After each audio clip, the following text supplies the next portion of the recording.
இன்றும் கூட நாம் ஒரு புதிய வேத ஆய்வை கேட்க இருக்கின்றோம். நாம் ஜெபத்துடன் இந்த வேத ஆய்வை துவங்கலாம்.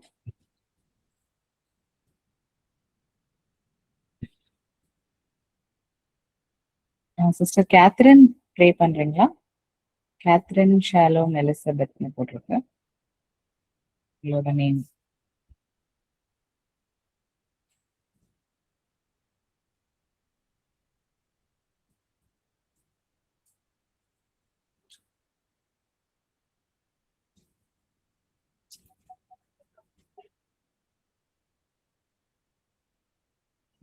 நினைக்கிறேன்.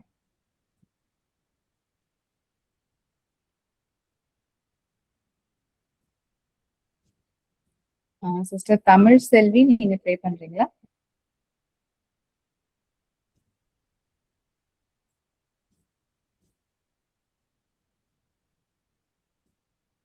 சிஸ்டர் தமிழ் செல்வி.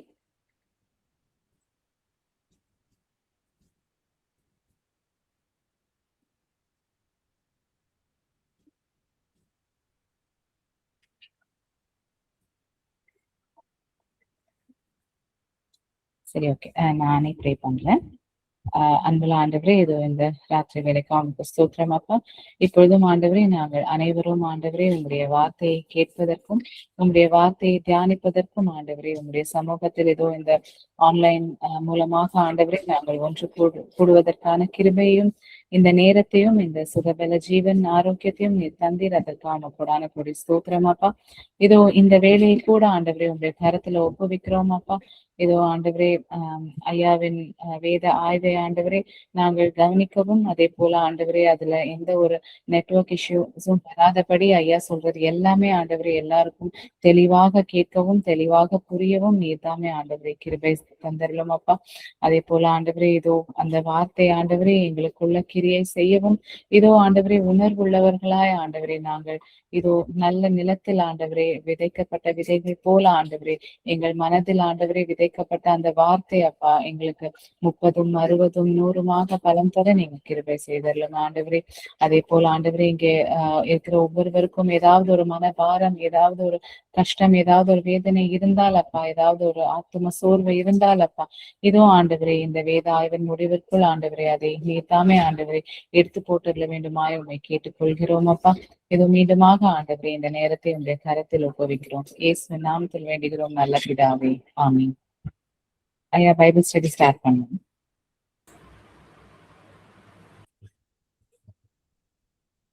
கிறிஸ்துவுக்குள் அன்பாய் நேசிக்கப்பட்டவர்களே, இன்றைய வேதாய்வுக்கு நாம் எடுத்துக்கொண்ட தலைப்பு ஆவிக்குரிய ஆறுதல், ரெஃப்ரெஷிங் த ஸ்பிரிட். ஆவிக்குரிய ஆறுதல், ரெஃப்ரெஷிங் த ஸ்பிரிட். வேதத்துல ஸ்தேவான் என்கிற பெயர் நமக்கு மிக மிக பரிச்சயமான பெயர். ஸ்தேவான்றதும் உங்களுக்கு யார் ஞாபகத்துக்கு வராங்க? ஞாபகம் வர்றவங்க சொல்லுங்க, யார் ஸ்தேவான்? முதலாக தேர்ந்தெடுக்கப்பட்ட மூப்பர்களில் ஒருவர். ஆமா, ஆதி திருச்சபையை வழி நடத்துவதற்காக தேர்ந்தெடுக்கப்பட்ட மூப்பர். அப்புறம் அவரை பற்றி என்ன ஞாபகம்? முதல் இரத்த சாட்சியாக மறைத்தவர். புதிய ஏற்பாட்டில் பதிவு செய்யப்பட்டபடி இயேசு கிறிஸ்துவுக்கு பிறகு கிறிஸ்துவுக்காக இரத்த சாட்சியாக மறித்தவர் ஸ்தேவான். அவர் முதல் இரத்த சாட்சி. இயேசுவை போலவே இவர்களுக்கு மன்னியும் என்று சொல்லி மறித்தவர். அவரை கொலை செய்தவர்களை மன்னியுங்கள் என்று சொல்லி ஜெபித்தவர். ஸ்தேவான் பற்றி நம்ம நல்லபடியா அறிஞ்சு வச்சிருக்கிறோம்.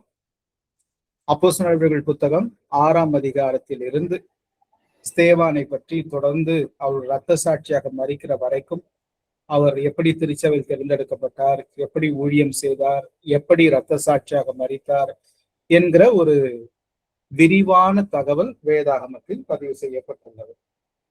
ஸ்தேவானின் சிறப்பு என்னவென்றால், அக்கால சபையில் மூப்பர்களாக இருப்பதற்கு 3 தகுதிகள் கொடுக்கப்பட்டது. அப்போஸ்தலர் நடவடிக்கைகள் 6ஆம் அதிகாரம் 3வது வசனத்தில் அதை நாம் வாசிக்கலாம். அப்போஸ்தலர் நடவடிக்கைகள் ஆதலால் சகோதரரே, பரிசுத்த ஆவியும்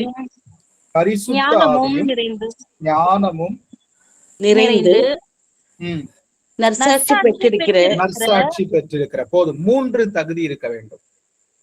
பரிசுத்தாவி இருக்க வேண்டும், ஞானம் இருக்க வேண்டும், நற்சாட்சி இருக்க வேண்டும். பரிசுத்தாவியானவர் ஞானஸ்நானம் பெற்றவராக இருக்க வேண்டும். ஞானஸ்நானத்தின் வழியாக நாம் பரிசுத்தாவியை பெற்றுக் கொள்கிறோம். ஞானம் கடவுளுடைய வார்த்தையிலிருந்து வரும். தொடர்ந்து கடவுளுடைய வார்த்தையை வாசிக்கிற, கடவுளுடைய வார்த்தையை உபதேசிக்கிற, கடவுளுடைய வார்த்தையில் ஆழமாக வேரூன்றி இருக்கிற, கடவுளுடைய வார்த்தையின்படி நடக்கிற, அதுதான் ஞானம். கடவுளுடைய வார்த்தையின்படி நடப்பது ஞானம். ஞானம் நிறைந்த நற்சாட்சி பெற்ற, மற்றவர்கள் அவரை பற்றி பேச வேண்டும். அவர் நல்லவர், அவர் தன் கடமைகளை சரியாக செய்வார், அவர் யாருக்கும் தீங்கு செய்ய மாட்டார், நேர்மையானவர், நீதி உள்ளவர் என்று மற்றவர்கள் சொல்ல வேண்டும். இந்த 3 தகுதிகளோடு தெரிந்தெடுக்கப்பட்டவர்களில் முதலில் தெரிந்தெடுக்கப்பட்டவர் ஸ்தேவான். எனவே ஸ்தேவான் ஒரு சிறப்பு மிக்க ஊழியக்காரன். ஆதி திருச்சபையில் தேர்ந்தெடுக்கப்பட்ட 7 மூப்பர்களில் முதன்மையானவர். 7 மூப்பர்களுக்கும் 3 தகுதிகள் உண்டு. ஸ்தேவானுக்கும் இந்த 3 தகுதிகள் உண்டு. ஸ்தேவானுடைய இன்னொரு சிறப்பு, அவர்கள் தெரிந்தெடுக்கப்பட்டது சர்ச்சுக்குள்ள வேலை செய்யறதுக்கு, சர்ச்சுக்கு வெளியே அல்ல.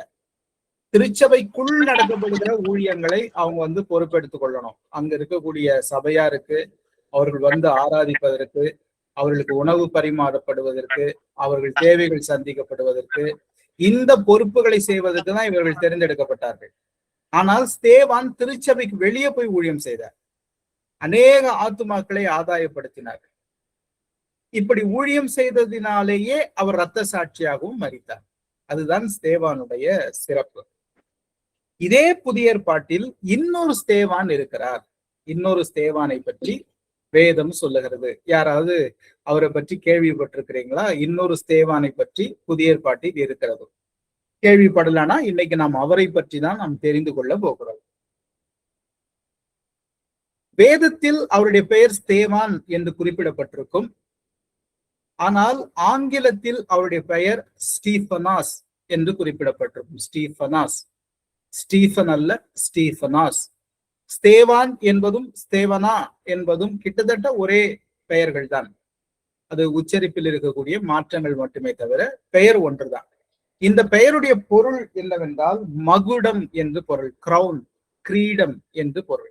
அதுதான் ஸ்தேவான் என்கிற பெயருடைய பொருள். நாம் ஸ்டீஃபன் என்று சொல்லுகிறோம் ஆங்கிலத்தில், ஸ்டீஃபனாஸ் அல்லது ஸ்தேவான். இந்த பெயருடைய பொருள் மகுடம் என்பதாகும், கிரீடம் என்று அவருடைய பெயருக்கு பொருள்படும்.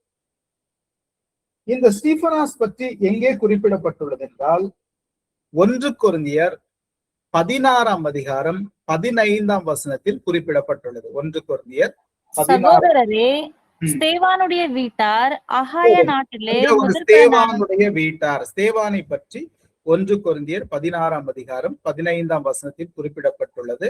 அவரை பற்றி குறிப்பிட்டிருக்கிறவர் பவுலடிகளார். அவரை பற்றி சில தகவல்களை நாம் வேதத்தில் தேடி பார்ப்போமானால் அவரை பற்றி ஒரு முக்கியமான விஷயம் நமக்கு கிடைக்கிறது. 1 கொரிந்தியர் 1ஆம் அதிகாரம் 15 வாசிக்கலாம். 1 கொரிந்தியர் 1:15 16 வரைக்கும். நான் கிறிஸ்துவுக்கும் காயாவுக்குமே அன்றி உங்களில் வேறொருவனுக்கும் ஞானஸ்தானம் கொடுக்கவில்லை. இதற்காக தேவனை ஸ்தோத்தரிக்கிறேன். ஸ்தேவானுடைய வீட்டாருக்கும் நான் ஞானஸ்தானம் கொடுத்ததுண்டு. இதுவும் அல்லாமல் இன்னும் யாருக்காவது நான் ஞானஸ்தானம் கொடுத்தேனோ இல்லையோ அறியேன். இந்த வசனங்களில் பவுல் 3 பெயர்களை குறிப்பிடுகிறார். அந்த 3 பேருக்கு தான் அவர் ஞானஸ்தானம் கொடுத்திருக்கிறார். கிறிஸ்பு, காயு, ஸ்தேவான்.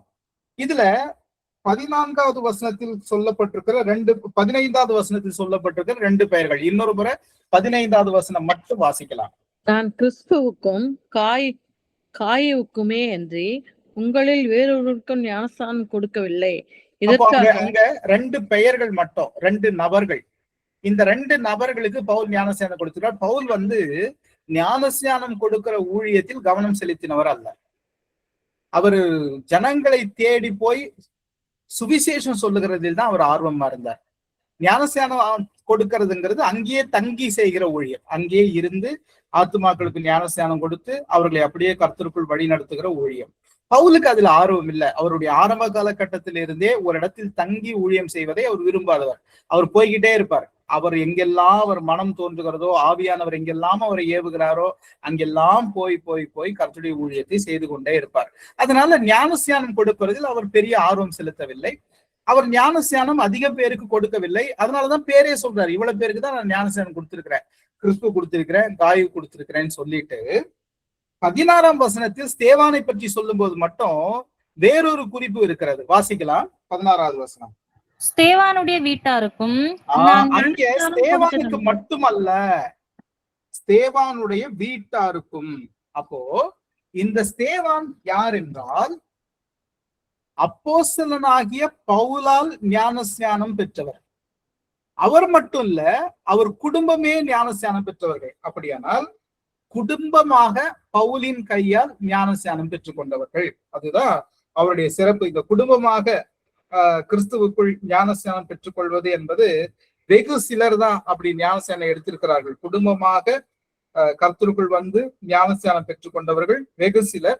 அதுல முக்கியமானவங்க சில பேர் நமக்கு தெரியும். கொர்நலியு அப்போஸ்தலர்கள் 10ஆம் அதிகாரம் 44 நாம் வாசித்து பார்ப்போமானால் வாசிக்கலாம். அப்போஸ்தலர் 10:44 இந்த வார்த்தைகளை பேதுரு பேசிக் கொண்டிருக்கையில் வசனத்தை கேட்டவர்கள் யாவர் மேலும் பரிசுத்த ஆவியானவர் இறங்கினார். அவர்கள் பல பாஷைகளை பேசுகிறதையும் தேவனை புகழுகிறதையும் பேதுருவோடு கூட வந்திருந்த விருத்த சேதனமுள்ள விசுவாசிகள் கேட்கும் போது பரிசுத்த ஆவியின் வரம் புறஜாதிகள் மேலும் பொருந்தப்பட்டதை குறித்து பிரமித்தார்கள். அப்பொழுது பேதுரு, நம்மை போல பரிசுத்த ஆவியை பெற்ற இவர்களும் ஞானஸ்தானம் பெறாதபடிக்கு எவனாகிலும் தண்ணீரை விலக்கலாமா என்று சொல்லி கர்த்தருடைய நாமத்தினாலே அவர்களுக்கு ஞானஸ்நானம் கொடுக்கும்படி கட்டளையிட்டான். அப்பொழுது என்பவருடைய வீட்டார் அனைவரும் பேதுருவினால் ஞானஸ்நானம் பெற்றுக் கொண்டார்கள். குடும்பமாக ஞானஸ்நானம் பெற்றுக் கொண்டவர்கள் ஆதி திருச்சபையில. இன்னொரு குடும்பம் இருக்குது. அப்போஸ்தலர் நடவடிக்கைகள் 16ஆம் அதிகாரம் 14-15 வரைக்கும்.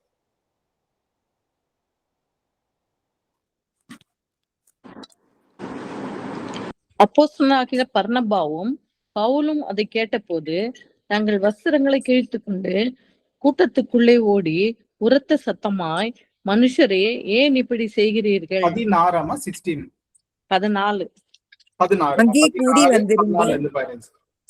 அங்கே கூடி வந்திருந்த ஸ்திரீகளிடம் பேசிக் கொண்டிருந்தோம். கேட்டுக்கொண்டிருந்தவர்களில் லீதியாள் என்னும் ஒரு ஸ்திரீ இருந்தாள். அவள் இரத்தாம்பரம் விற்கிறவள், தியத்தெயிரா ஊராள், தேவ பக்தி உள்ளவள். பவுல் சொல்லியவைகளை கவனிக்கும்படி ஆண்டவர் அவர் இருதயத்தை திறந்தருளினார். அவளும் அவள் வீட்டாரும் ஞானஸ்நானம் பெற்ற பின் அவள் ஆண்டவரிடம், நான் விசுவாசம் உள்ளவர் என்று நீங்கள் எண்ணினால் என் வீட்டில் வந்து தங்கி. லீதியாள் அவருடைய வீட்டார் அனைவரும் ஞானஸ்நானம் பெற்றுக் கொண்டார்கள். குடும்பமாக ஞானஸ்நானம் பெற்றவர்கள்ல பவுலிடத்தில் பெற்றுக்கொண்டவர் ஸ்தேவான். அதுக்கு பிறகு நாம் வாசிக்கிறோம், அப்போஸ்தலர்கள் இடத்துல ஞானஸ்நானம் பெற்றுக் கொண்டவர்கள் கொர்நலியும் அவருடைய வீட்டாரும் ஞானஸ்நானம் பெற்றுக் கொண்டார்கள். லீதியாளும் அவருடைய வீட்டாரும் ஞானஸ்நானம் பெற்றுக் கொண்டார்கள். இன்னொரு குடும்பமாக ஞானஸ்நானம் பெற்றுக் கொண்டவர்கள் அப்போஸ்தலர் இதே 16ஆம் அதிகாரத்தில் 31-34 வரைக்கும். அதற்கு அவர்கள், கர்த்தராகிய இயேசு கிறிஸ்துவை விசுவாசி, அப்பொழுது நீயும் உன் வீட்டாரும் ரட்சிக்கப்படுவீர்கள் என்று சொல்லி அவனுக்கும் அவன் வீட்டில் இருந்த யாவருக்கும் கர்த்தருடைய வசனத்தை போதித்தார்கள். மேலும் ராத்திரியிலே அந்நேரத்திலே தானே அவன் அவர்களை அழைத்து கொண்டு போய் அவர்களுடைய காயங்களை கழுவினான். அவனும் அவனுடையவர்களும் அனைவரும் உடனே ஞானஸ்நானம் பெற்றார்கள். இவர் யார் என்றால், பவுல் சிறையில் இருந்த போது அந்த சிறை காவல் அதிகாரியாக இருந்தவர். அந்த சிறை அதிகாரி குடும்பமாக ஞானஸ்நானம் பெற்றுக் கொண்டார். அன்னைக்கு நடந்த அற்புதத்தை கண்டு அப்புறம் பவுல் அடிகளார் அவருடைய வீட்டுல போய் சுவிசேஷம் சொல்லி அந்த முழு குடும்பமும் ஞானஸ்நானம் பெற்றுக் கொண்டது. அவருடைய பேர் இல்லை, ஆனால் அவர் சிறை அதிகாரி. அவருடைய குடும்பத்தார் மொத்த பேரும் ஞானஸ்நானம் பெற்றுக் கொண்டார்கள். அப்புறம் அப்போஸ்தலர் நடவடிக்கைகள் 18:8 அப்போஸ்தலர் நடவடிக்கைகள் 18ஆம் அதிகாரம் 8வது வசனம். ஜெப ஆலய தலைவனாகிய கிறிஸ்து என்பவன் தன் வீட்டார் அனைவரோடும் கர்த்தரிடத்தில் விசுவாசம் உள்ளவனானான். கொரிந்தியரில் அநேகரும் சுவிசேஷத்தை கேட்டு விசுவாசித்து ஞானஸ்தானம் பெற்றார்கள்.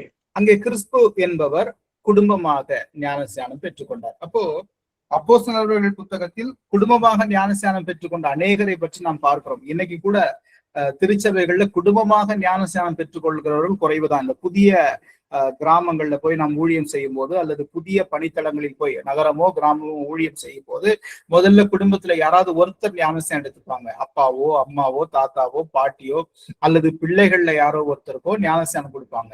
முழு குடும்பமாக ஞானஸ்நானம் பெற்றுக் கொள்வது என்பது ஒரு அரிய நிகழ்வு தான். அப்படி புதிய ஏற்பாட்டு காலத்தில் ஆதி திருச்சபை ஊழியத்தில் குடும்பமாக ஞானஸ்நானம் பெற்றுக் கொண்டவர்கள் இருக்கிறார்கள். அதுல இவர்கள் முக்கியமானவர்கள். அதுல முக்கியமானவர் இந்த ஸ்டீபனாஸ் என்று சொல்லப்படுகிற ஸ்தேவானுடைய குடும்பம். அவரும் அவருடைய குடும்பத்தாருமாக ஞானஸ்நானம் பெற்றுக் கொண்டார்கள். இவரை பற்றி பவுல் என்ன சொல்லுகிறார் என்றால், திரும்ப 1 கொரிந்தியர் 16ஆம் அதிகாரம் 15வது வசனம்.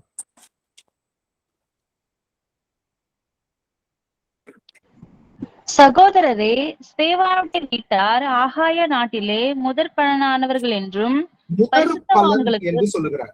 அந்த குடும்பத்தை என்ன சொல்றாருன்னா முதற் பலன்கிறார். ஏன் முதற் பலன் என்று சொல்லுகிறார் என்றால், ஆகாயா என்கிற பகுதியிலேயே முதலாக ஞானஸ்நானம் பெற்றுக் கொண்டது இவர்கள் குடும்பம் தான். ஆகாயாங்கிறது ஒரு நிலப்பரப்பு, அது ஒரு ஊர் கிடையாது. இந்த ஆகாயா என்பது கிட்டத்தட்ட 3 பகுதிகளை கொண்டது. அது ரோம பேரரசின் கீழ் இருந்த பகுதி. அந்த ஆகாயா 3 பட்டணங்களை உள்ளடக்கியது. கொரிந்து பட்டணத்தை, ஏதென்ஸ் என்று சொல்லப்படுகிற பட்டணத்தை, கெங்கிரேயா என்று சொல்லப்படுகிற பட்டணத்தை. இந்த 3 பட்டணங்களை அடிப்படையாக கொண்டதான் இந்த 3 பட்டணங்களை உள்ளடக்கிய பகுதி தான் இந்த அகாயா என்கிற பகுதி. இந்த அகாயாவில் முதலில் ஞானஸ்நானம் பெற்றுக் கொண்ட குடும்பம் தான் இந்த ஸ்தேவானுடைய குடும்பம். எனவே நிறைய சிறப்பு இருக்குது இந்த ஸ்தேவானுக்கு.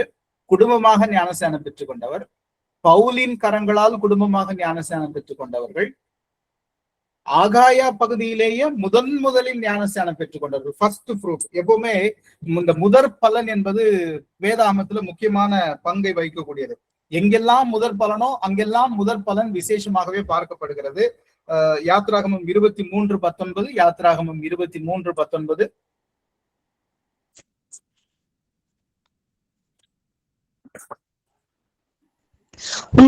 உன் நிலத்தில் விளைச்சல்களில் முதற் கனியை உன் தேவனாகிய கர்த்தருடைய ஆலயத்துக்கு கொண்டு வருவாயாக. வெள்ளாட்டுக்குட்டியை அதன் தாயின் பாலிலே சமைக்க வேண்டாம். இந்த முதற் பலன் கடவுளுக்கு கொடுக்கப்பட வேண்டும். லேவியராகமம் 23:10.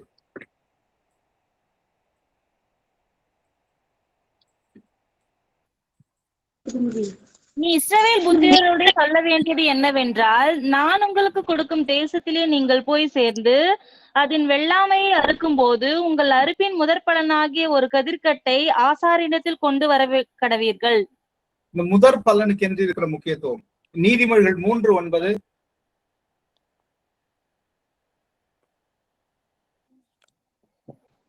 உன் பொருளாலும் உன் எல்லா விளைவின் முதற் பலனாலும் கர்த்தரை கனம் பண்ணு. முதற் பலன் எப்போதுமே வேதத்தில் திரும்ப திரும்ப சொல்லப்பட்டு கொண்டிருக்கிற ஆசீர்வாதங்களில் ஒன்றாக, கடவுள் விரும்புகிற ஒன்றாக சுட்டி காட்டப்பட்டு கொண்டே இருக்கிறது. யாக்கோபு 1:18, புதிய ஏற்பாட்டில் யாக்கோபு 1:18.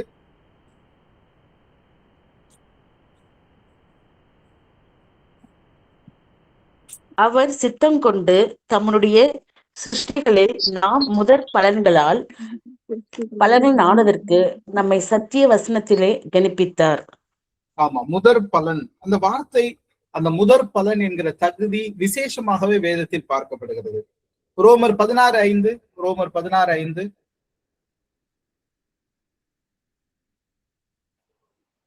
அவர்களுடைய வீட்டிலே கூடி வருகிற சபையையும் வாழ்த்துங்கள். ஆகாயாவிலே கிறிஸ்துவுக்கு முதற் பலனாகி என் பிரியமானதென்பதை வாழ்த்துங்கள். ஆமா, யாரெல்லாம் இந்த முதல் பலனாக இருக்கிறார்களோ அவர்கள் திருமறையில் பாராட்டுக்குரியவர்களாக அல்லது அந்த அடையாளத்தை கொண்டவர்களாக இருக்கிறார்கள். அது அவர்களுடைய அடையாளமாகவே மாறிடுது. அவர்கள் தான் முதற் பலன், அவர்கள் தான் முதற் பலன் என்பது. அது ஊழியத்துல முதற் பலன் எப்போதுமே சந்தோஷத்துக்குரியதா. எங்கெல்லாம் ஊழியம் தொடங்கப்படுகிறதோ அங்கே முதற் பலனாக யார் ஞானஸ்நானம் பெற்றுக் கொண்டார்களோ அவர்களுக்கு அந்த அடையாளம் காத்து கொள்ளப்படும். அது கடைசி வரைக்கும் சொல்லிக்கிட்டே இருப்பாங்க, இந்த ஊர்ல இந்த ஃபேமிலி தான் முதல் கிறிஸ்தவ குடும்பம். அதை சொல்றதுக்கு யாரும் சங்கடப்பட மாட்டாங்க. எல்லாரும் அதை சந்தோஷமா அடையாளப்படுத்துவாங்க. எல்லா ஊர்களிலும், குறிப்பா பணி செய்த எல்லா பகுதிகளிலும் அந்த முதல் முறையில் ஞானஸ்நானம் பெற்றுக்கொண்ட அந்த குடும்பத்தார் அடையாளப்படுத்தப்பட்டு கொண்டுதான் இருக்கிறார்கள். அவர்கள் அதற்கான அங்கீகாரத்தை பெற்றுக்கொண்டவர்களாக தான் இருக்கிறார்கள். அப்படி ஒரு அங்கீகாரத்தை பெற்றுக்கொண்டவர் தான் இந்த ஸ்தேவான் என்பவர். அவருடைய குடும்பம் ஆகாயா என்கிற பகுதியினுடைய முதற் பலனாக இருக்கிற குடும்பம்.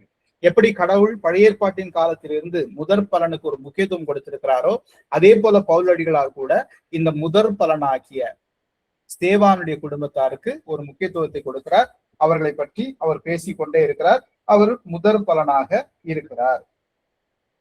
அடுத்து இவரை பற்றி பவுல் என்ன சொல்லுகிறார் என்றால் 16ஆம் அதிகாரம் 1 கொரிந்தியர் 18வது வசனத்தை வாசிக்கலாம். அவர்கள் என் ஆவிக்கும் உங்கள் ஆவிக்கும் ஆறுதல் செய்தார்கள். இப்படிப்பட்டவர்களை அங்கீகாரம் பண்ணுங்கள். இவர் என்ன சொல்றாரு? ஸ்தேவானுடைய வீட்டார் உங்கள் ஆவிக்கும் என் ஆவிக்கும் ஆறுதல் செய்தவர்கள். எப்படி புரிஞ்சுக்கிறது? ஆவிக்கு ஆறுதல் செய்தவர்கள். ஒரு மனுஷனை பைபிள் 3ஆ பிரிக்குது. ஆவி, ஆத்துமா, சரீரம். சரீரம் என்பது உடல். சரீர நன்மைகள் நிறைய பேர் நமக்கு செய்யறாங்க. நாம சரீர நன்மைகள் பல இடங்கள்ல இருந்து பெற்றுக்கொள்கிறோம். வீட்டுல பெற்றுக்கொள்கிறோம், வேலை செய்கிற இடங்கள்ல பெற்றுக்கொள்கிறோம். ஏன் சில நேரம் போகிற பாதைகள்ல, வருகிற வழிகள்ல கூட நம்ம சரீரத்துக்கான பலன்களை பெற்றுக்கொள்கிறோம். சரீர பலன்கள் இந்த உலகத்திலிருந்து கிடைக்கிற உணவுப் பொருட்களோ, மருந்துகளோ, அல்லது தண்ணீரோ, அல்லது நாம் பயன்படுத்துகிற உபகரணங்களோ, அதெல்லாம் சரீரத்துக்கானவை. சரீரத்துக்கு நன்மை செய்கிறவர்கள் உண்டு. அதே போல ஆத்மா. ஆத்மா என்பது மனம். நாம் சோர்ந்து போயிருக்கும் போது, மனம் உடைந்து போயிருக்கும் போது, வருத்தத்தில் இருக்கும் போது, யாராவது ஒருவர் நம் அருகில் வந்து நம்மை ஆற்றி தேற்றி நம் மனதை திடப்படுத்துவது ஆத்துமாவை ஆறுதல் படுத்துவது. ஆனால் இந்த ஸ்தேவான் வீட்டாருக்கு பவுல் கொடுக்கிற அங்கீகாரம் என்னவென்றால் அவர்கள் ஆவிக்கு ஆறுதல் செய்தவர்கள் என்று சொல்லுகிறார். ஆவிக்கு ஆறுதல் செய்தவர்கள் என்றால் எப்படி புரிந்து கொள்ளலாம்? ஆவி என்பது இங்கே பவுல் குறிப்பிட விரும்புகிற ஆவி என்பது ஒரு மனிதன் கர்த்தருடைய ஊழியத்தை சுமந்து கொண்டு போய் அந்த ஊழியத்தை செய்யும் போது அந்த ஊழியத்துக்கு உதவியாக இருப்பதுதான் ஆவிக்கு ஆறுதல் செய்வது. ஊழியத்துக்கு உதவியா இருக்கிறதுனா சரீர உதவி, ஆமா, அதுவும் ஊழியத்துக்கு உதவிதான். ஆத்ம உதவி, ஒரு ஊழியக்காரன் மனசு சோர்வடைந்திருக்கும் போதோ, மனம் உடைந்திருக்கும் போதோ பக்கத்திலிருந்து ஆறுதலாக பேசுவது, அதுவும் ஊழியத்தின் உதவிதான். ஆனால் இங்கே பவுல் இந்த வார்த்தைகளை பயன்படுத்தல. என் சரீரத்துக்கு ஆறுதல் செய்த, என் ஆத்மாவுக்கு ஆறுதல் செய்த என்கிற வார்த்தைகளை பயன்படுத்தாமல் ஆவிக்கு ஆறுதல் செய்தங்கிறார். அப்போ ஒரு ஊழியக்காரனுக்கு ஒரு ஆவி இருக்குது. அந்த ஆவி என்ன? பரிசுத்த ஆவியானவர். அந்த ஆவியானவரை கொண்டு சுவிசேஷத்தை அறிவிக்கிறது. இப்ப சுவிசேஷத்தை அறிவிக்கும் போது, நாம் ஒரு இடத்தில் போய் ஊழியம் செய்யும் போது, ஒரு கிராமத்திலோ, ஒரு திருச்சபையிலோ, ஒரு பட்டணத்திலோ நாம் போய் கர்த்தருடைய வார்த்தையை அறிவிக்கும் போது அங்க இருக்கக்கூடியவர்கள் கொடுக்கிற ரியாக்ஷன், அதற்கு அவர்கள் கொடுக்கிற வரவேற்பு, அது முகத்துல தெரியும், உடல் மொழியில தெரியும், அவர்கள் நடந்து கொள்ளுகிற விதங்கள்ல தெரியும். சரியான வரவேற்பு அங்கு இல்லை என்று நம் மனதில் தோன்றுமானால் நமக்குள்ள ஒரு சோர்வு வந்துடும், நம்முடைய ஆவி சோர்ந்து போகும். ஒரு சின்ன சண்டே கிளாஸ் நம்ம உட்கார்ந்து நடத்திக்கிட்டு இருக்கிறோம், சில பிள்ளைகள் கவனிக்க மாட்டேங்குது, பேசிக்கிட்டே இருக்குது, என்ன சொன்னாலும் கேட்கல, அடிக்க முடியாது, திட்ட முடியாது, அப்புறம் அடுத்த வாரம் குழந்தை வராது. நமக்குள்ள என்ன ஏற்படும்? ஒரு ஆவிக்குரிய சோர்வு ஏற்படும். ஒரு யூத் ரெட்ரீட் வாலிபர்களை கூப்பிட்டு நடத்திட்டு இருக்கிறோம். சில வாலிப சகோதரர்கள் அல்லது சகோதரிகள் தேவையில்லாம நம்மை டிஸ்டர்ப் பண்ணிக்கிட்டே இருக்கிறாங்க, நம்மை டைவர்ட் பண்றாங்க. அவங்க கவனம் கர்த்தருடைய வார்த்தையில இல்லை, நமக்கு தெரியுது, செல்போன் பார்த்துக்கிட்டே இருக்கிறாங்க அல்லது அமைதியா பேசி சிரிச்சுக்கிறாங்க. நம்முடைய ஆவி என்ன செய்யும்? ஒரு சோர்வடையும், நம்முடைய ஆவி சோர்வடையும். அதே போல ஒரு திருச்சபையில் கர்த்தருடைய வார்த்தையை அறிவிக்கும் போது நம்ம நின்று அப்படி ஜனங்களை பார்க்கும்போது எல்லாரும் முகமும் நமக்கு தெரியும். 100 பேர் இருந்தாலும் 1000 பேர் இருந்தாலும் ஒரு கட்டிடத்துக்குள் இருந்தால் எல்லார் முகமும் நமக்கு தெரியும். அந்த முகங்கள் தான் கண்ணாடி. அவர்கள் இந்த இறை வார்த்தையை எப்படி ஏற்றுக்கொள்கிறார்கள், எப்படி கவனிக்கிறார்கள்? சரியா கவனிக்காம பேசிக்கிட்டோ அல்லது வேற எங்கோ வேடிக்கை பார்த்துக்கிட்டோ அந்த உடல் மொழியில் இதை நான் விரும்பல அப்படிங்கிற வெளிப்பாடு இருக்குமானால் அந்த ஊழியக்காரருடைய மனநிலை, அவருடைய ஆவி அந்த இடத்துல ஒரு போராட்டத்தை சந்திக்கும், மிகப்பெரிய சோர்வு வந்துடும். அது ஸ்பிரிச்சுவல் டயர்ட்னஸ். அங்க உணவு சாப்பிட்டு தான் போயிருக்கிறாரு, ரொம்ப சந்தோஷமா தான் ஊழியம் செய்த போனார், ஆத்மாவும் சந்தோஷமா தான் இருக்குது. ஆனால் அங்க சோர்வடைவது ஆவி, ஸ்பிரிட். ஆவியில ஒரு சோர்வு ஏற்படும். ஆனால் இந்த குடும்பம், இந்த ஸ்தேவானின் குடும்பம் ஆவிக்கு ஆறுதல் செய்கிறவர்கள். அந்த முகங்களை பார்த்தாலே சந்தோஷமா இருக்கும். அவங்களுக்கு கர்த்தருடைய வார்த்தையை அறிவிக்கிறது ஒரு பெரிய மகிழ்ச்சியை உண்டாக்கும். சிலர் அந்த கர்த்தருடைய வார்த்தையை கேட்கறத பார்க்கும் போதே அவங்களுக்காகவே நம்ம பிரசங்கம் பண்ணலாம்னு தோணிடும், அவங்களுக்காகவே இவ்வளவு நேரம் வேணா பேசிக்கிட்டே இருக்கலாம்னு தோணும். ஒரு 20 பேர் குறைந்தபட்சம் அல்லது 2000 பேர் அதிகபட்சம் இருக்கிற இடத்துல ஒரு ஊழியக்காரன் சந்தோஷமாக பிரசங்கம் பண்ணுவதற்கு ஒரு 4 பேர் போதும். ஒரு 4 பேர் ரொம்ப அட்டன்டிவா கவனிச்சுக்கிட்டு அந்த வார்த்தைகளுக்கு அவங்க முகத்திலும் அவங்க உடல் மொழியிலும் சந்தோஷத்தை வெளிப்படுத்தினாலே போதும். கர்த்தருடைய வார்த்தை சந்தோஷமா அங்க அறிவிக்கப்படும். அந்த ஆவியினுடைய உற்சாகம் குறையவே குறையாது. இந்த ஆவிக்குரிய உற்சாகத்தை கொடுக்கிறவர்கள் தான் இந்த ஸ்தேவானுடைய குடும்பம். அவர்கள் ஆவியில் ஆறுதல் செய்கிறவர்கள். அவர் சொல்றாரு, என்னுடைய ஆவிக்கும் உங்களுடைய ஆவிக்கும். இந்த 2 விதமா அவர் ஏன் பிரிக்கிறாருன்னா, ஊழியத்தை செய்கிற என்னுடைய ஆவியும் சோர்ந்து போறது இல்ல, இவர்கள் வழியாக ஊழியத்தை பெற்றுக் கொள்கிற உங்கள் ஆவியும் சோர்ந்து போறது இல்ல. அப்போ சந்தோஷமாக கடவுளுடைய வார்த்தையை கேட்டு சந்தோஷமாக கடவுளுடைய வார்த்தையை அறிவிக்கிறவர்கள், 2லயும் அவங்களுக்கு எந்த சங்கடமும் கிடையாது. கேட்கறதும் சந்தோஷமா கேட்பாங்க. சில நேரம் கர்த்தருடைய ஊழியத்தை கேட்கிறவர்கள் கொஞ்சம் ஊழியத்தை செய்கிற தகுதிக்கு வரும்போது, ஊழியத்தை செய்கிற ஆர்வத்துக்கு வரும்போது கேட்கறத குறைச்சிப்பாங்க. அவங்க என்ன சொல்லி நான் என்ன கேட்கறது, இல்ல எனக்கு தெரியும் அப்படிங்கிற மனநிலை சில நேரம் எட்டி பார்த்துக்கிட்டே இருக்கும். அந்த மனநிலை என்ன செய்யும்னா, இன்னொருத்தர் பிரசங்கம் செய்வதை கேட்கறதுக்கு இடம் கொடுக்காது. ஆனா அப்படி இல்லை.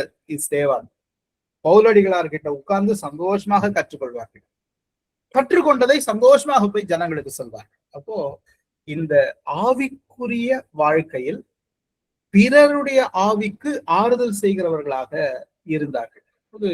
அது உண்மையில் மிகப்பெரிய பக்கத்துணை. உணவு கொடுப்பதை விட, பொருள் கொடுப்பதை விட, அந்த சத்தியம் அறிவிக்கப்படுவதற்கு சந்தோஷமாக உறுதுணையாக நிற்பதே ஒரு பெரிய ஊழியம், பெரிய ஊழியம்.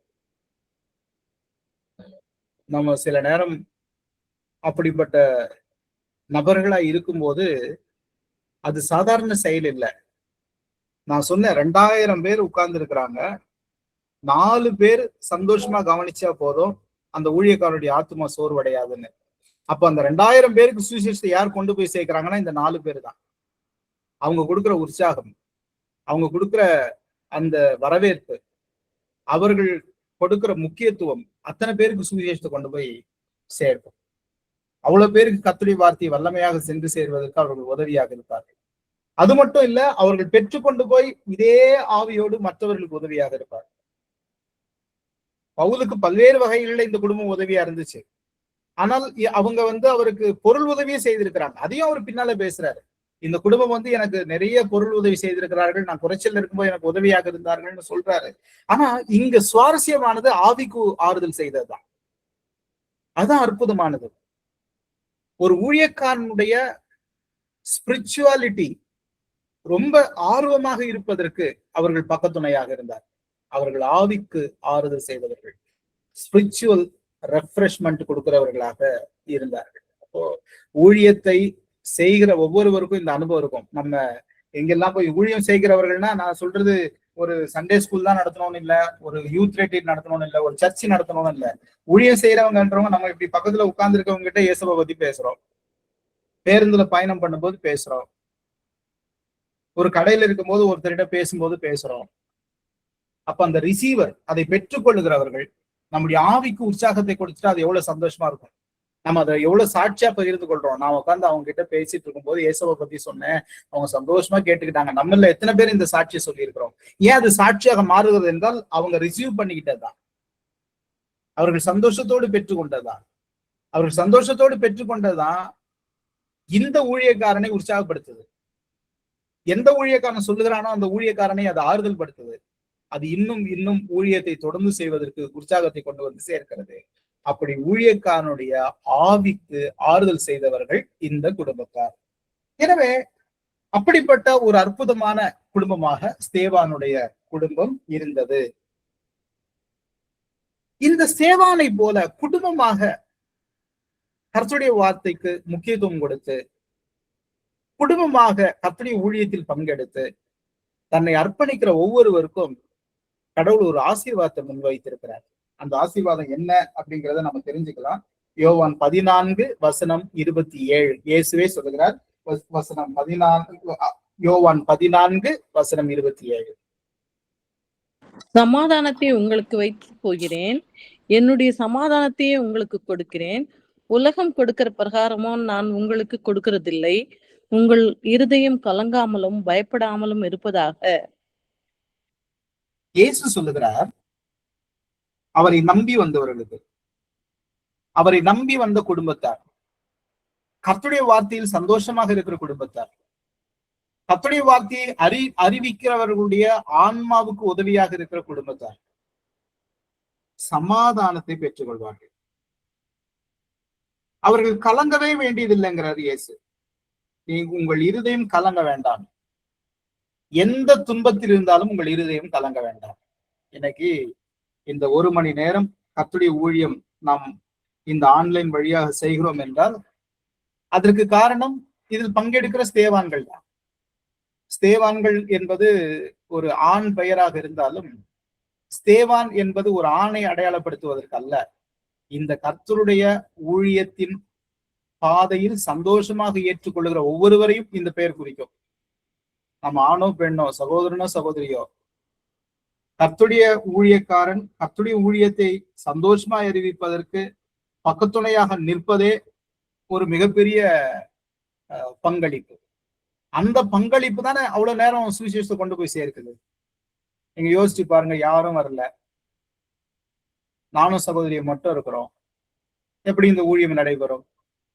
அப்போ ஒரு 4 பேர் 8 பேராகி, 8 பேர் 10 பேராகி, 10 பேர் 15 பேராகி, இன்னைக்கு கிட்டத்தட்ட வாரம் தோறும் கிட்டத்தட்ட 30 பேர் நெருங்குற அளவுக்கு நாம் போயிருக்கிறோம் என்றால் அது நாம் கொடுக்கிற அந்த ஆர்வம் தான்.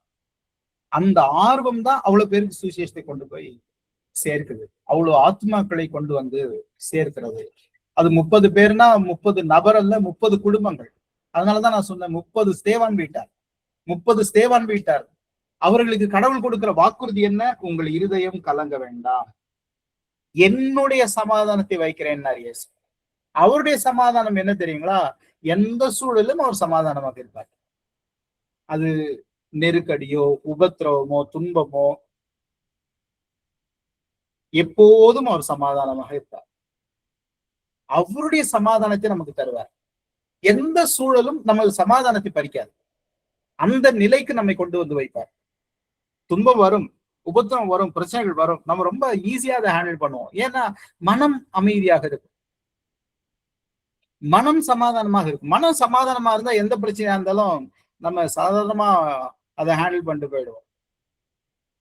அவங்க லெஃப்ட் ஹேண்ட்ல ஹேண்டில் பண்றாங்கன்றாங்களே, அந்த மாதிரி ஹேண்டில் பண்ணிட்டு போயிடும். அது நமக்கு ஒரு பெரிய பிரச்சனையை தராது. அந்த சமாதானத்தை இயேசு தருவார். இங்கே மட்டும் இல்ல, கொலோசையர் 3:15 வாசிக்கலாம். கொலோசையர் 3:15.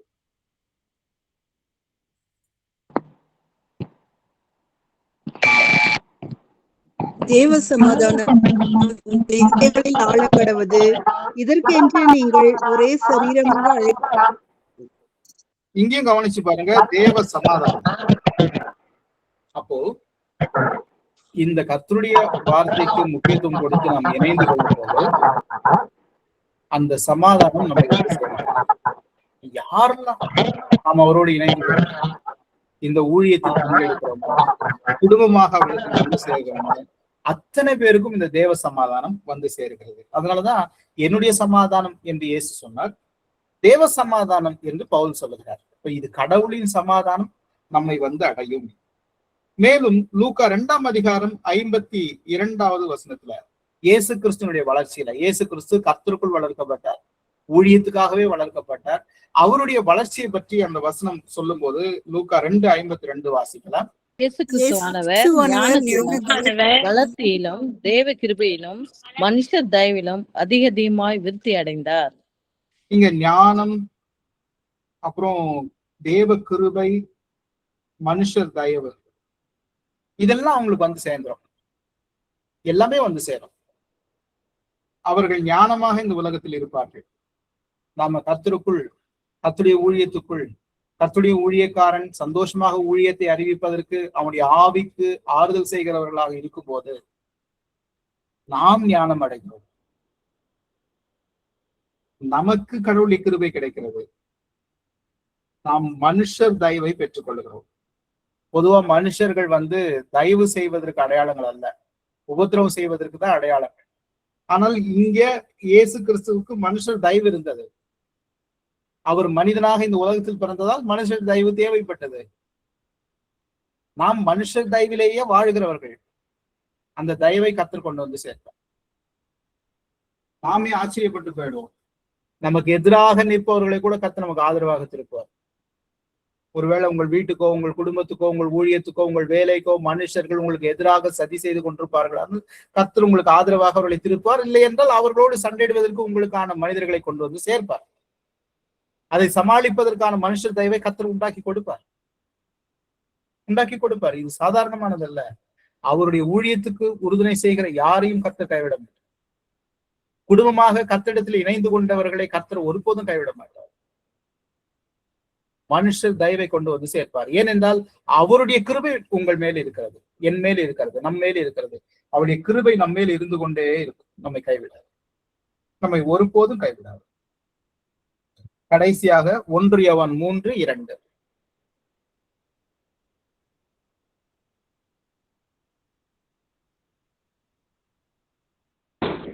அவருடைய கற்பனைகளே, பிரியமானவர்களே, இப்பொழுது தேவனுடைய பிள்ளைகளாய் இருக்கிறோம், இனி எவ்விதமாய் இருப்போம் என்று இன்னும் வெளிப்படவில்லை. ஆகிலும் அவர் வெளிப்படும் போது அவர் இருக்கிற வண்ணமாகவே நாம் அவரை தரிசிப்பதினால் அவருக்கு ஒப்பாய் இருப்போம் என்று அறிந்திருக்கிறோம். கடைசியில் நம்மை அவரை போலவே மாற்றிவிடுவார். அவருக்கு ஒப்பாய் இருப்போம். எவ்வளவு அற்புதமான வார்த்தை பாருங்க. அவருக்கு ஒப்பாக மாறுவோம். இட்டர்னல், நிரந்தரமான, நித்தியமான வாழ்க்கை நமக்கு வந்து சேரும். அதான் அவரை போல மாறுவது.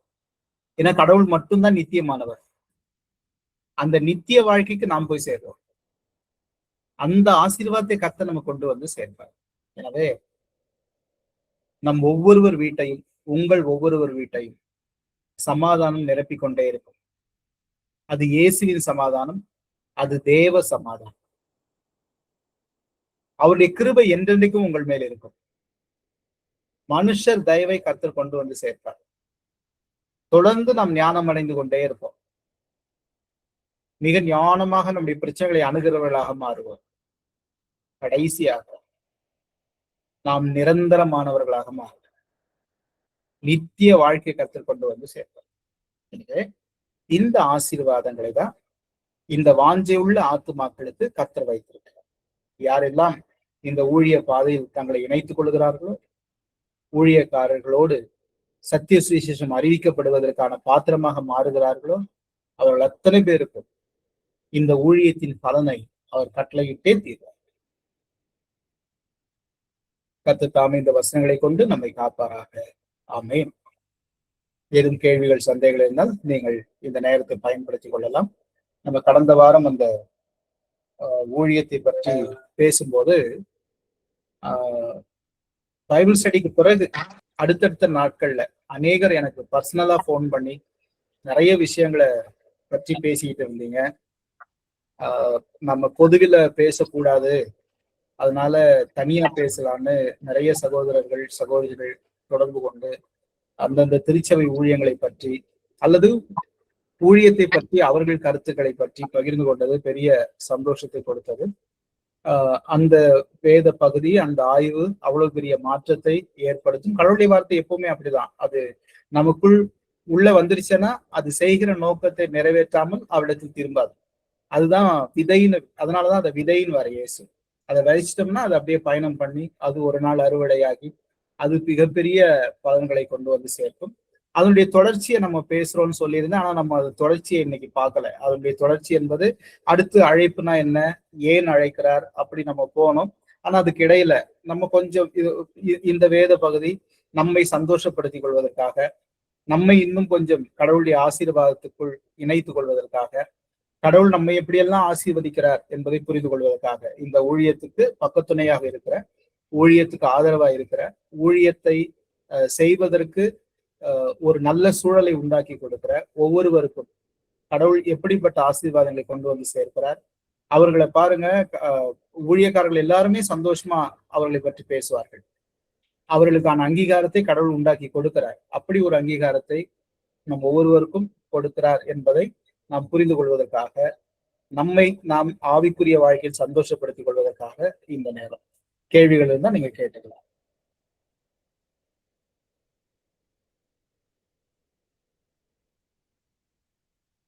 சகோதரி கேட்கலாம், மெசேஜ்ல போட்டிருந்தீங்க.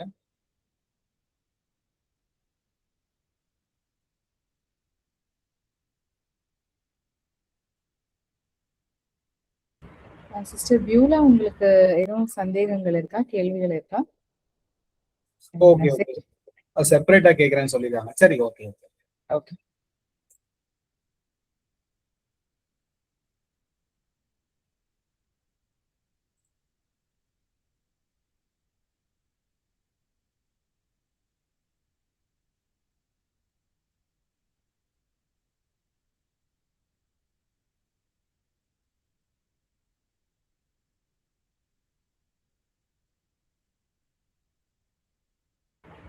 ஆனா கேள்விகள் எல்லாருக்கும் இந்த இடத்துல கேட்டா எல்லாருக்குமே அதுக்கு பதில் தெரிஞ்சுக்கலாம். நிறைய பேருக்கு அந்த கேள்வி இருக்கும், அவங்க கேட்க வேண்டாம்னு நினைச்சிட்டு இருக்கலாம். சோ அதனால இதுல கேள்வி கேட்கறதுனால நிறைய பேர் அதனால பெனிஃபிட் ஆவாங்கன்னு நான் நினைக்கிறேன்.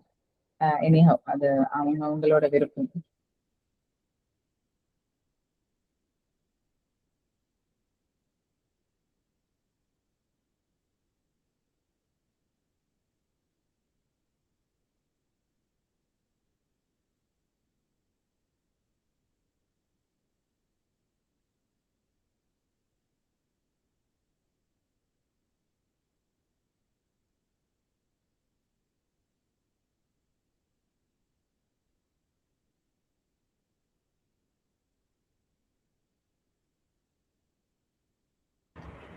வேற யாருக்கும் எதுவும் கேள்விகள் சந்தேகங்கள் இருக்கா? அப்படி இல்லைன்னா நம்ம சாட்சி நேரத்துக்கு கடந்து செல்லலாம்.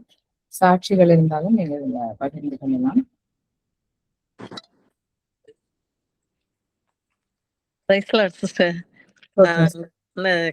கிருஷ்ணகிரியில முதலாவது ஞானஸ்தானம் பெற்ற குடும்பம் வந்து எங்களுடைய குடும்பங்க. ஓ எங்க அப்படி. ஆமா, எங்க தாத்தா பாட்டி தான் ஃபர்ஸ்ட் தாத்தா. எங்க தாத்தாவுடைய அண்ணன் அந்த குடும்பம் தான் முதலாவது ஞானஸ்தானம் பெற்றவர்கள் நாங்க, எங்க குடும்பத்துல இருக்கிறவங்க. அதுல சொல்றதுல நான் பெருமித கொள்றேன். கண்டிப்பா கண்டிப்பா.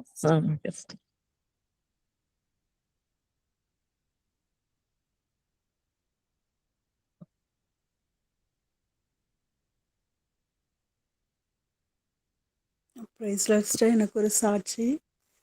சொல்லுங்க சிஸ்டர். நாங்கள் ஒரு இடத்துல சர்ச்சி சார்பாக ஒரு இடத்துல ஊழியத்துக்கு போகிறோம்.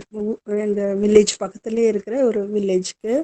அங்கே வந்து சின்ன பிள்ளைங்க ஊழியத்துக்கும் போய் ஸ்டார்ட் பண்ண பிறகு சின்ன பிள்ளைங்க மட்டும்தான் வருவாங்க. நைட்டில் சண்டே ஈவினிங் 6:30 to 8 வரையும் சின்ன பிள்ளைங்க மட்டும் வருவாங்க. பெரியவங்க வரவே மாட்டாங்க.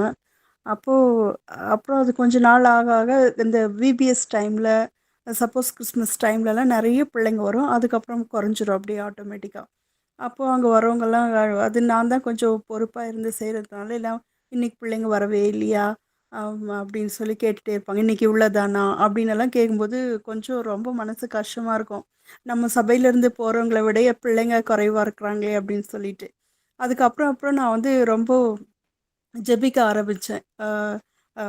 அந்த சாட்டர்டேவே ஜெபிக்க ஆரம்பிச்சிருவேன், நிறைய பேர் வரணும் அப்படின்னு சொல்லிட்டு. இப்போ ஒரு 3 வீக்ஸாக அன்எக்ஸ்பெக்டடாக பெரியவங்கெல்லாம் ஒரு 5 பெரிய பெண்கள் வந்து திடீர்னு வர ஆரம்பிச்சிட்டாங்க. அவங்க தொடர்ந்து வராங்க. அந்த ஆவிக்குரிய ஆறுதல்ன்ற மாதிரி எனக்கு ஒரு ரொம்ப சந்தோஷம், ஒரு சாட்டிஸ்ஃபேக்ஷன். இப்போ வந்து சின்ன பிள்ளைங்களோட அந்த பெரியவங்க மேலே ஃபோக்கஸ் போயிடுச்சு. சின்ன பிள்ளைங்களுக்கும் நடத்துகிறோம். அந்த சின்ன பிள்ளைங்களோட அவங்களும் சேர்ந்து ஆக்ஷன் பண்ணி பாடுறது இது பண்ணுறதெல்லாம் பார்க்கும்போது ரொம்ப சந்தோஷமாக இருந்தது. அது ஆவிக்குரிய ஆறுதல். அதான் நம்ம வந்து விதைச்சோம்னா அதனுடைய அறுவடையை கொஞ்சம் கொஞ்சமாக பார்க்கலான்றது அந்த இடத்துல நிறைவேறிச்சு. அதுக்காக கர்த்தருடைய நாமத்துக்கு ஸ்தோத்திரம். தொடர்ந்து எல்லாரும் எங்களுடைய கிராம ஊழியங்களுக்கு ஜெபிச்சு. தேங்க்யூ. கண்டிப்பா சிஸ்டர். கர்த்தருடைய நாமத்துக்கு நன்றி.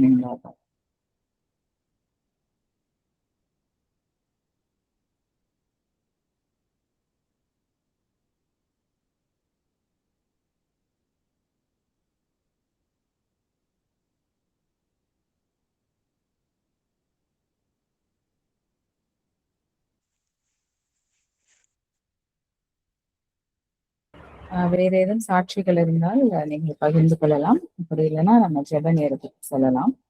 ஜெப குறிப்புகளை நீங்கள் பகிர்ந்து கொள்ளலாம். அக்கா, எனக்கு ஒரு ப்ரேயர் ரிக்வெஸ்ட் அக்கா. சொல்லுங்க அஸ்வினி. ஐயா, என்னோட சிஸ்டரோட பேபிக்கு வந்து இன்னைக்கு 7th பர்த்டே, குட்டி பையனுக்கு. ஸோ அவங்க அம்மா வந்து அப்ராட்ல இருக்கிறாங்க. ஸோ அவங்ககிட்ட டிக்கெட்லாம் அவங்க புக் பண்ணிட்டாங்க. ஸோ லாஸ்ட் மினிட்ல வந்து லீவ் வந்து கொடுக்க மாட்டேன்னு சொல்லிட்டு அந்த லீவ் வந்து அவங்க கேன்சல் பண்ணிட்டாங்க. ஸோ டிக்கெட்டை அவங்க கேன்சல் பண்ண முடியல. ஸோ குழந்தை வந்து ரொம்ப ஏங்கி போயிட்டான். ஸோ அம்மா வரல. அவன் ரொம்ப ஹாப்பியாக இருந்தான். இப்போ தான் அவன் ஃபர்ஸ்ட் எடுத்து ஸ்கூல் போயிட்டு இருக்கான். ஸோ ரொம்ப அவன் ஏங்கிட்டான் அம்மா வரலன்னு சொல்லிட்டு. ஸோ இன்னைக்கு பர்த்டே. ஸோ அவனுக்காக வெட்டிக்கு ப்ரே பண்ணிக்கோங்க. கண்டிப்பா. பேரு ஜேசன்கா. ஜேசன். ஜேசன்.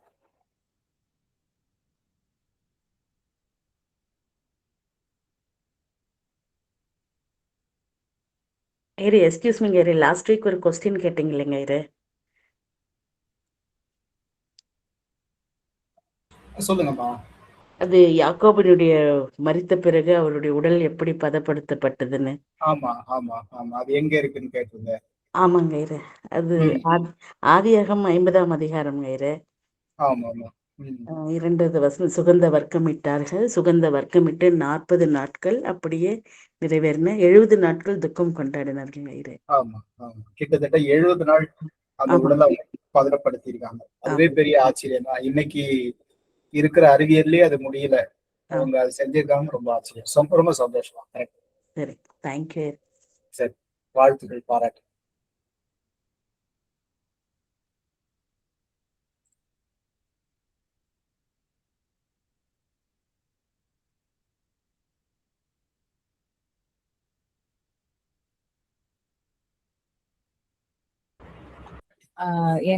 எனக்கு 2 ஜெப குறிப்புகள் இருக்கு. ஒண்ணு, எங்களோட கொயர் மாஸ்டரோட வைஃப் வந்து ரொம்ப சுகவீனமா இருக்காங்க. ஹாஸ்பிட்டல்ல அட்மிட் ஆயிருக்காங்க. அவங்க பேர் வந்து செல்வி ராஜிபாய். அவங்க வந்து ஒரு பாஸ்டர் தான். அதனால அவங்களுக்காக அவங்க சீக்கிரமா குணமடையணும் அப்படின்னு சொல்லிட்டு ஜெபித்துக் கொள்ளலாம். அப்புறம் எனக்கு தெரிஞ்சவங்க ஃபேமிலி ஃப்ரெண்ட் அவங்க, அந்த அக்கா வந்து திடீர்னு கீழே, அதாவது அவங்க வேற ஒருத்தரை கூட்டிட்டு ஹாஸ்பிட்டல் போகும்போது அவங்கள ஒருத்தர் தெரியாம தள்ளி விட்டு அவங்களுக்கு போன் ஃப்ராக்சர் ஆயிடுச்சு. ஆல்மோஸ்ட் 1 மந்த் ஆயிடுச்சு. பட் இன்னும் அவங்க ஃபுல்லா ரெக்கவர் ஆகல. அவங்க பேர் ரூத். அதனால அவங்களுக்கும் நம்ம ப்ரே பண்ணிக்கலாம் சீக்கிரமா அவங்க குணமடையணும்னு சொல்லிட்டு.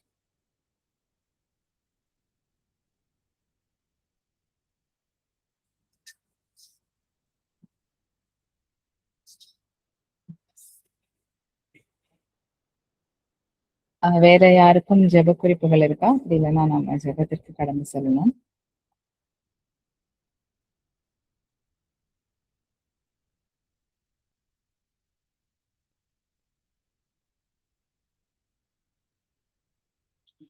தொடர்ந்து நாம் அந்த El Nino weather climatic condition அதற்காகவும் நாம் ஜெபித்துக் கொள்ளலாம். அதே போல பெதஸ்தா ஹாஸ்பிட்டல் சீக்கிரமா திறக்கப்படணும்னு நாம ஜெபித்துக் கொள்ளலாம். சிஸ்டர் அன்பு வாணி ப்ரே பண்றீங்களா?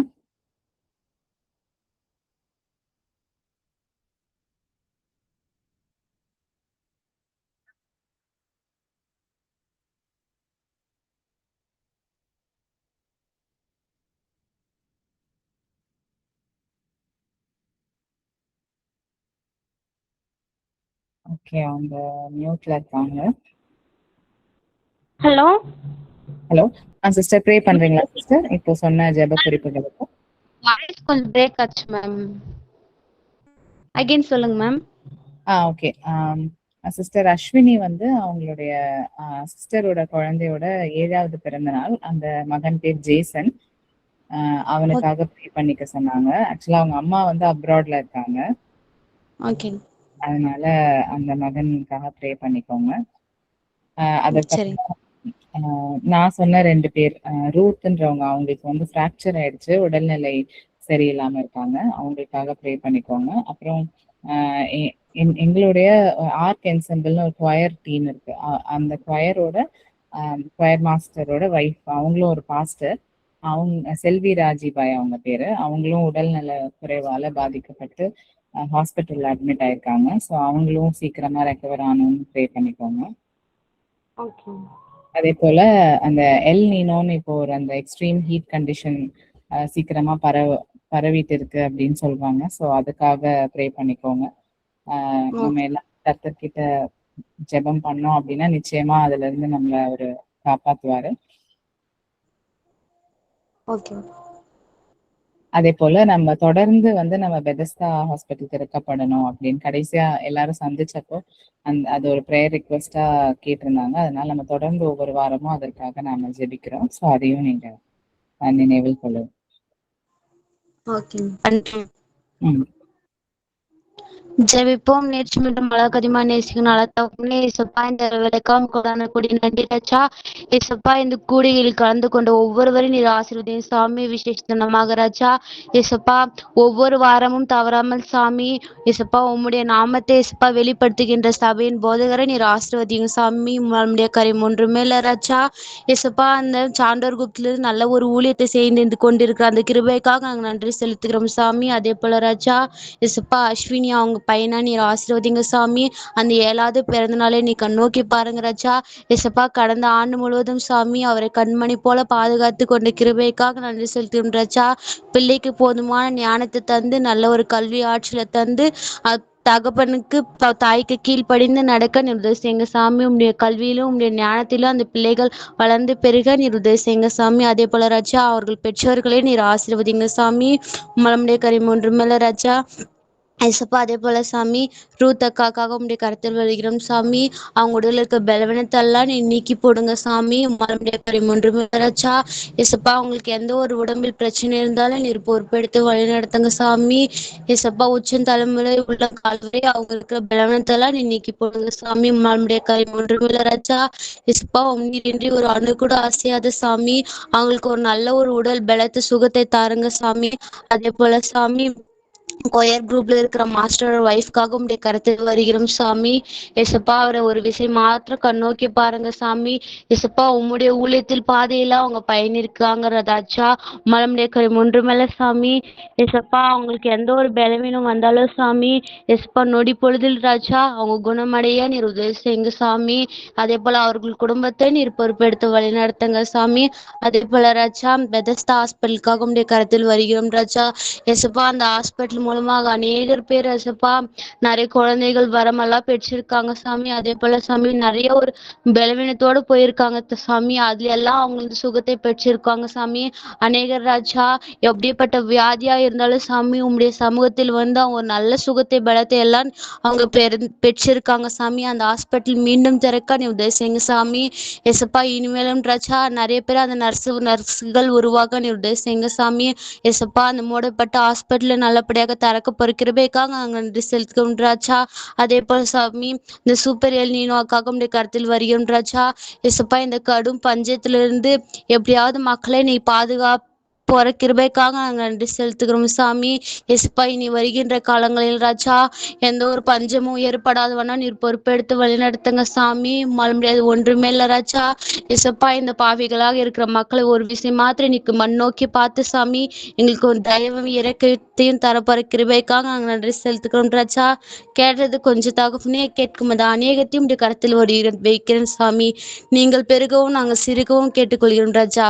இது சிறிய ஜப்தின் ஆசிரியனாக இயேசு கிறிஸ்து மூலமாய் வேண்டிக் கொள்கிறேன் கர்த்தாவே. ஆமென்.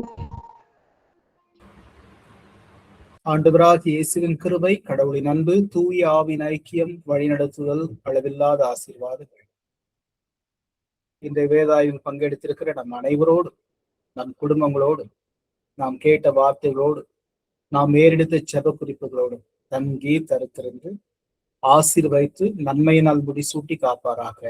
ஆமேன். என் ஆத்துமாவே கர்த்தரை ஸ்தோத்திரி, முழுமை பரிசுநாமத்தை ஸ்தோத்திரி. என் ஆத்துமாவே கர்த்தரை ஸ்தோத்திரி, கர்த்தர் செய்த சகல உபகாரங்களும் மறவாதே. ஆமேன்.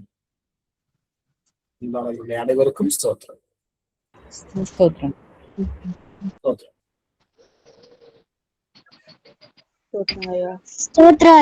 ஸ்தோத்திரமா ஸ்தோத்திரம்.